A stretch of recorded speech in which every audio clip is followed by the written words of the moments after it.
পৌর নিগমের শগুন community hall নিয়ে বিগত 3 দিন ধরে আসানসোল শহরে চাঞ্চল্য ছড়িয়ে পড়েছে। মামলার পর মামলা, খবরে জনগণ রীতিমতো কৌতূহল হয়ে পড়েছে।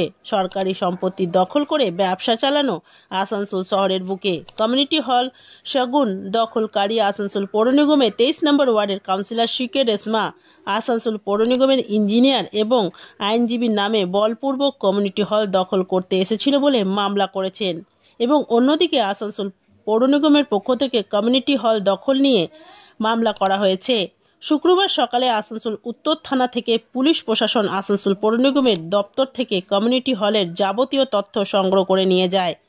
আসানসোল পৌর নিগমের ইঞ্জিনিয়ার শ্রীবাস্তব জানান, আসানসোল উত্তর থানার পুলিশ এসে কমিউনিটি হলের জন্য যে টেন্ডার করা হয়েছিল, কতজন ভাগ নিয়েছিল এবং কত দর দেওয়া হয়েছিল এবং কে পেয়েছে, এই সব যাবতীয় তথ্য সংগ্রহ নিয়ে গেছে এবং আসানসোল দক্ষিণ থানা তাদের বিরুদ্ধে মামলা করা হলেও কোনো কাগজ আসেনি।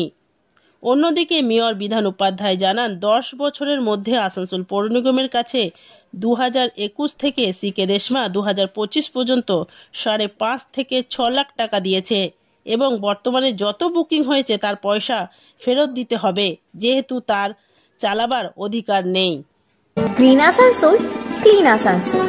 কোনো কাগজপত্র নেই, চালিয়েছে ও 15 থেকে না 16 থেকে চালিয়েছে।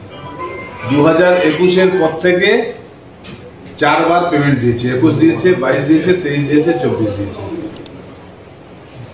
1,15,000 কখনো, 1,60,000 কখনো, 4টে পেমেন্ট দিয়েছে। 4 লাখ, 4.5 লাখ, 4টা পেমেন্ট, 5, 5.5, 6 লাখের মতো দিয়েছে। 4টে কাগজ আমরা এক্ষুনি এতে এসেছিল, তখন আমরা দিয়ে দিলাম। এখন যে বুকিং হচ্ছে কি সিদ্ধান্ত? আজকে থানা থেকে এসেছিল এখানে